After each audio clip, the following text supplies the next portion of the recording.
تو اس میں طاغوت کون ہو جائے گا؟ ان کے اپنے والدین. کیونکہ یعنی کہ طاغوت ایک بہت واسٹ ٹرم ہے. بہت اس واسٹ ٹرم کو ناظرین ہم آخری بریک کے بعد ان سے پوچھیں گے, اس پہ اور مزید روشنی دلوائیں گے, کیونکہ یہ اتنا واسٹ ٹرم ہے, اور اگر اللہ تعالیٰ ہمیں 2 آپشن دے رہے ہیں تو وہ 2 آپشن کیا ہیں یہ جاننا بہت ضروری ہے. ہمارے ساتھ رہیے گا. Let's take a short break. Welcome back ناظرین, میں آپ کو دوبارہ اپنے شو ہمارا دین آسان دین میں خوش آمدید کہتی ہوں. ناظرین, بریک پہ جانے سے پہلے ہم یہ بات ڈسکس کر رہے تھے کہ کیا دین میں کوئی جبر ہے یا نہیں ہے, اور اگر جبر نہیں ہے تو پھر اللہ سبحانہ و تعالیٰ نے اس بات کو کہہ کے ہمیں کیا سمجھانا چاہا ہے. تو اس سے ہمیں یہ سمجھ میں آیا کہ اللہ تعالیٰ نے ہمیں 2 آپشن دیے ہیں, اور وہ 2 آپشن کیا ہے یہ ہم ڈسکس کریں گے یاسمین صاحبہ سے. تو جی یاسمین صاحبہ, وہ دوسرا آپشن کیا تھا؟ دیکھیں, آپ کو یہ جو ہے نا کہ طاغوت کا انکار کیوں ضروری ہے, یا طاغوت کیا چیز ہوتی ہے, یا انکار سے کیوں شروع ہوا.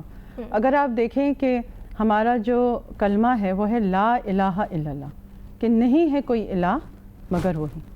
تو یہ جو نہیں پہلے ہے نا, یہ بہت ایک امپورٹنٹ ٹرم ہے. کیونکہ اگر آپ دیکھیں کہ اگر آپ ایک برتن لیں اور اس کے اندر گندا پانی ہو اور اس کے اوپر آپ صاف پانی ڈالیں گی تو کیا ہوگا؟ وہ بھی گندا ہو جائے گا, صاف پانی بھی گندا ہو جائے گا. تو پہلے آپ نے گندگی کو نکالنا ہے. یہ جو طاغوت ہے نا, اگر یہ ہمارے دل کے اوپر چھایا ہوا ہے, ہمارے دماغ پہ چھایا ہوا ہے, تو پھر ہم صحیح جو الہ ہے جس کو حق ہے پہچاننے کا, اس کو ہم نہیں پہچان سکیں گے. تو اسی لیے پہلے نگیٹ کرنا ضروری ہے. پہلے ہمیں نیگیٹیوٹی سے نکلنا ہوگا. پہلے جب ہمارے جو پرانے کانسیپٹس ہیں اس کو ہمیں نکالنا ہوگا. کیونکہ جب ہم قرآن کی طرف آتے ہیں نا, اور ہمارے پاس پہلے کے کچھ پری کنسیوڈ آئیڈیاز ہوتے ہیں, اور اس کے ساتھ لے کے ہم جب قرآن کو پڑھتے ہیں تو ہم ایک دم سے اوفینڈڈ ہو جاتے ہیں. ہم کہتے ہیں کیا مطلب, اتنے عرصے سے جو ہم کر رہے تھے تو وہ کیا سب غلط تھا؟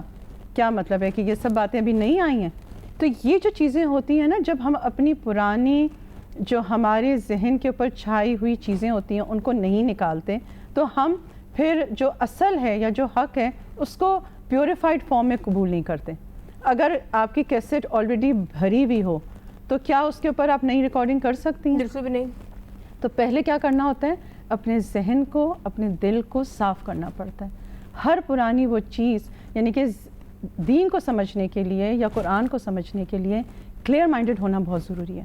اگر آپ کے کچھ پرانے مائنڈ سیٹ ہیں اور اس کے بعد جب آپ دین کو پڑھتے یا سمجھتے ہیں تو آپ ایک دم سے ضد میں آ جاتے ہیں اور آپ کہتے ہیں کہ یہ چیز نہیں صحیح, یا ایسا نہیں ہونا چاہیے, ویسے ہونا چاہیے تھا.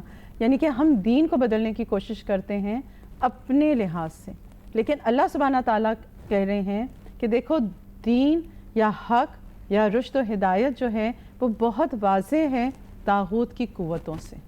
اب اس کے بعد جب دونوں چیزیں واضح ہیں, اگر آپ طاغوت کا انکار کر دیتے ہیں, ہر اس سرکش قوت کا انکار کر دیتے ہیں, تو پھر آپ جو اللہ سبحانہ تعالیٰ کے پاس آئیں گے وہ ایک صاف دل سے آئیں گے. کہیں طاغوت سے مراد یہ تو نہیں ہے کہ جو سینٹر آف پوائنٹ انسان بناتا ہے اپنی زندگی کے اندر؟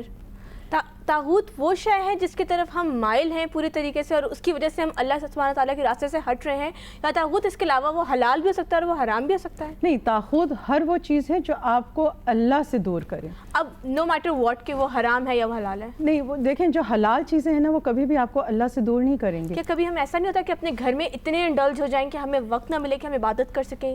دیکھیں وہ طاغوت نہیں ہوگا, وہ کیا ہوگا؟ آپ کی زندگی کے کچھ مصروفیات ہیں, کچھ سٹیجز ہیں کہ ہم بھی جانتے ہیں اور آپ بھی جانتی ہیں کہ ہر بندہ کچھ دور سے گزرتا ہے. جو 20 سال کا بچہ یا لڑکی ہے اور ایک 40 سال کی عورت ہے, اس کی عبادات میں فرق ہوگا کیونکہ اس کی رولز اینڈ رسپانسبلٹیز مختلف ہوں گی. بے شک. اور جو 40 ایئرس کا ہے اور 60 ایئرس کا ہے تو اس کے بھی مصروفیات میں فرق ہوگا, کیونکہ 60 ایئرس تک آپ اپنی تمام ذمہ داریوں سے پورے ہو جاتے ہیں, آپ کے پاس فارغ ٹائم ہوتا ہے, آپ کا زیادہ دھیان پھر اپنی آخرت کی طرف ہوتا ہے, عبادات کی طرف تو ہوتا ہے. اور اگر آپ 60 سے 80 کے دوران ہوں گے تو پھر آپ کو سب لوگ کہیں گے کہ اب آپ اللہ اللہ کریں.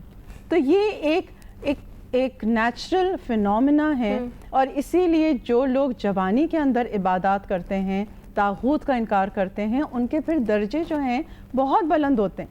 یعنی کہ پھر وہ عرش کے سائے تلے ہوں گے وہ جوان جس کا دل عبادت میں لگے, جس کا دل مسجد میں لگے, جو اپنا وقت ضائع نہ کریں اور اللہ کی عبادت میں گزاریں, تو پھر اس کا درجہ اس 40 سال کے بندے سے بہت زیادہ ہوگا. اس کی قربانی بڑی ہے, اس کی قربانی بڑی ہے, کیونکہ اس کی اٹریکشنز جو ہیں اس کے ارد گرد زیادہ ہیں, اور یہ جو نفس ہے وہ آہستہ آہستہ قابو میں آتا ہے. یعنی کہ ایک دم سے کوئی بھی نہیں کہہ سکتا کہ بس آج میں نے قرآن پڑھا اور بس ایک دم سے کوئی میریکل ہو گیا اور میں بالکل سے ٹھیک ہو کے نکلوں گا. یعنی کہ آپ کا جو یہ سفر ہے دین کی طرف, ہدایت کی طرف بھی, یہ بھی بیبی سٹیپس میں ہوتا ہے. ایک دم سے اگر کئی لوگ ایک دم سے بدل جاتے ہیں نا, تو پھر آپ کچھ عرصے بعد دیکھیں گے کہ پھر وہ ایک دم سے دوبارہ اس میں بدل گئے. تو اسی لیے بہتر ہے کہ گریجول سٹیپس ہوں, بیبی سٹیپس ہوں, اور انکار جو ہے نا وہ کنٹینیوس ہو, کیونکہ یہ ایک ٹگ آف وار ہے. دیکھیں ہر جگہ نا آپ کو لوگ پل کر رہے ہوتے ہیں, تو اس کے اندر وہ آپ کے دوست بھی طاغوت ہو سکتے ہیں, آپ کے بعض وقت ایسے رشتہ دار بھی ہو سکتے ہیں کہ وہ کہتے ہیں تمہیں کیا ہوا ہے, ایک دم سے تم چینج ہو گئی ہو اور تم تو ابھی ینگ ہو, تمہیں کیا ضرورت ہے.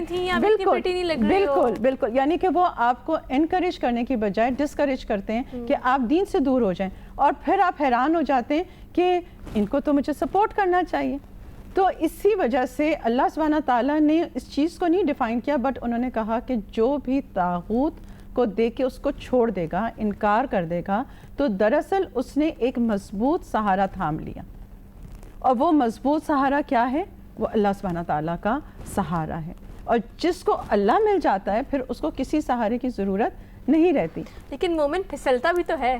اسی لیے دیکھیں کہ جو سہارا ہوتا ہے نا, آپ دیکھیں کہ اگر آپ کبھی دیکھتے ہیں کہ کوئی کسی کو ریسکیو کر رہے ہوتے ہیں, تو وہ ایک جو وائر ہوتی ہے نا اس کے اندر ایک رنگ سی ہوتی ہے, اس کو ہم وہ ایک کڑا سا کہتے ہیں کہ جس کو آپ پکڑ لیتے ہیں. اب اللہ سبحانہ تعالیٰ نے اس رنگ کے اندر کوئی گیپ نہیں رکھا, یعنی کہ وہ مضبوط ہے. کئی دفعہ ایسا ہوتا ہے کہ وہ رنگ کے اندر ایک گیپ ہوتا ہے اور وہ اس کی وجہ سے آپ پھسل جاتے ہو. تو اللہ تو آپ کو تھامنا چاہتا ہے مضبوطی کے ساتھ. کمی کوتاہی کہاں ہوتی ہے؟ ہماری ہوتی ہے, کیونکہ ہم وہ جو گرفت ہے اس کو ڈھیلا کر دیتے ہیں. یعنی کہ ناظرین, جب ہم خود اس بات کے لیے ڈٹرمائنڈ ہوں کہ ہمیں اللہ کا سہارا پکڑنا ہے, تو آٹومیٹکلی ہمارے ارد گرد کا ماحول ویسا ہو جائے گا, ہمیں ویسے لوگ مل جائیں گے, ہمیں مدد مل جائے گی. مزید اس بات پر روشنی ڈالیں گے اس بریک کے بعد. So let's take a short break. Welcome back ناظرین, ہمارے شو ہمارا دین آسان دین میں. ناظرین, بریک پہ جانے سے پہلے ہم یہ ڈسکس کر رہے تھے کہ لوگوں کے دو گروپ ہوتے ہیں. کچھ لوگ ایسے ہوتے ہیں جو رشد حاصل کرتے ہیں, کچھ لوگ ایسے ہوتے ہیں جو باغی ہو جاتے ہیں. جن لوگوں کو رشد ملتا ہے, جو اللہ کو تھام لیتے ہیں, وہ لوگ کون ہوتے ہیں؟ میں چاہوں گی کہ جاسمین ہمیں آپ ایک مثال سے سمجھائیے تاکہ بات واضح ہو جائے. دیکھیں, اگر آپ غور کریں کہ سورہ کہف جو ہے ہم ہر جمعے کو پڑھتے ہیں جی, اور اس کے اندر جو سب سے پہلے ہے کچھ اصحاب الکہف کا ذکر آتا ہے جو کہ غار والے تھے.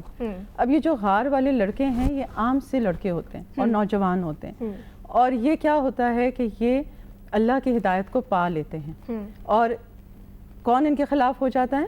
اس وقت کا بادشاہ. اس وقت کا بادشاہ ان کے خلاف ہو جاتا ہے. اب بادشاہ جو ہے وہ بہت پاورفل ہوتا ہے, اور یہ لوگ عام سے لڑکے ہوتے ہیں, لیکن کیا ہوتا ہے ایک گروپ ہوتا ہے, اور یہ پھر آپس سے پلاننگ کرتے ہیں کہ ہم اس کی بادشاہت سے یا اس کے دائرے سے دور چلے جائیں.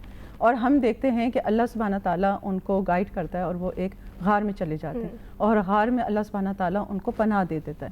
اور کتنے عرصے پناہ دیتا ہے یہ ہم نہیں جانتے. کئی سو سال, یعنی کہ اس میں ہے کہ 300 سے کتنے سال تھے, لیکن بہت سارے سال.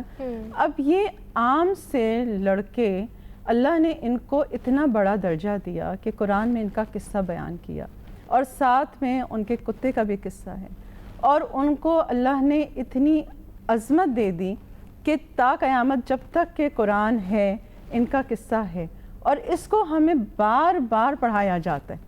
آپ دیکھیں کہ ہر جمعے اگر ہم یہ پڑھتے ہیں سورہ کہف تو اس قصے کو بھی پڑھتے ہیں جی, اور اس کے اندر ہمیں انسپریشن ہوتی ہے کہ, اور اس میں کیا کہا جاتا ہے کہ جو یہ پہلی 10 آیات پڑھ لے گا وہ کس سے دور رہے گا؟ دجال کے فتنے سے. دجال کے فتنے سے. تو دجال کا فتنہ کیا ہے کہ وہ آپ کو, وہ کیا ہے, وہ طاغوت ہے.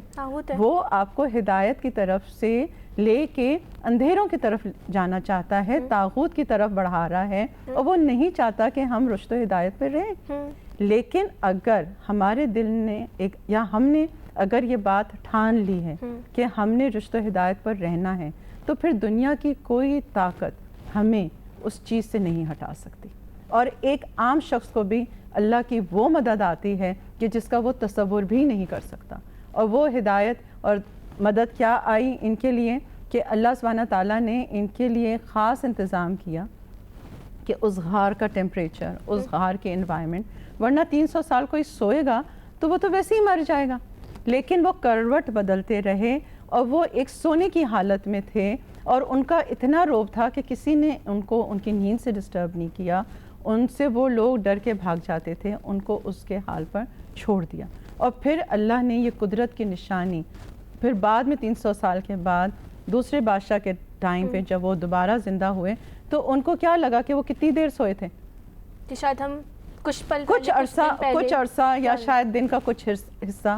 تو اللہ سبحانہ تعالیٰ نے یہاں پہ ہمیں بہت ساری نشانیاں دیں کہ ایک عام شخص کو بھی اللہ ولی اللہ بنا سکتا ہے، اس کے لیے رشد و ہدایت کے دروازے کھول سکتا ہے. کمی ہم میں ہے.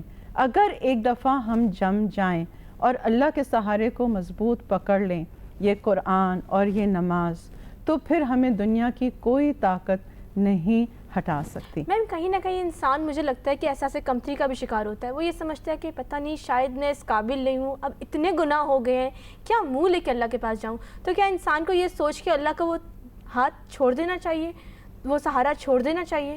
آپ کو پتہ ہے کہ بعض وقت گناہ گار جو بندہ ہے وہ اللہ کے زیادہ قریب ہو جاتا ہے. وہ کیسے ہوتا ہے؟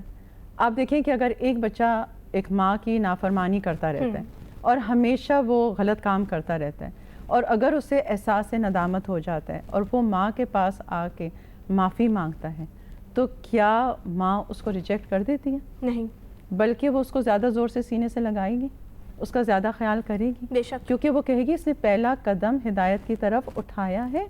اس کو وہ انکریج کرے گی.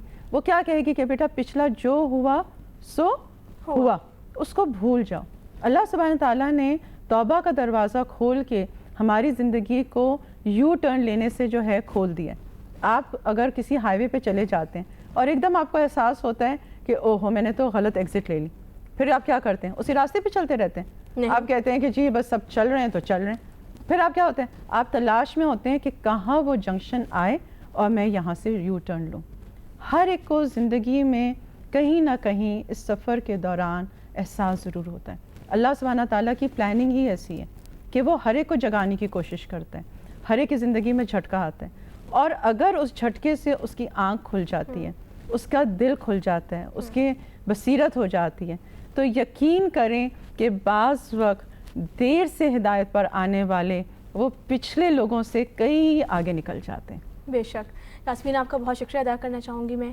تو ناظرین، اس بات سے ہمیں یہ سمجھ میں آتا ہے کہ نو میٹر کس پوائنٹ آف لائف پہ آپ کو ہدایت ملتی ہے، نو میٹر کب آپ کے دل پہ کوئی بات لگتی ہے، نو میٹر آپ کا وہ کنیکشن کب بلڈ ہوتا ہے، پھر اس کے بعد آپ اس کو جاننے مت دیں، پھر اس کے بعد اللہ کے ساتھ تعلق جوڑے رکھیں.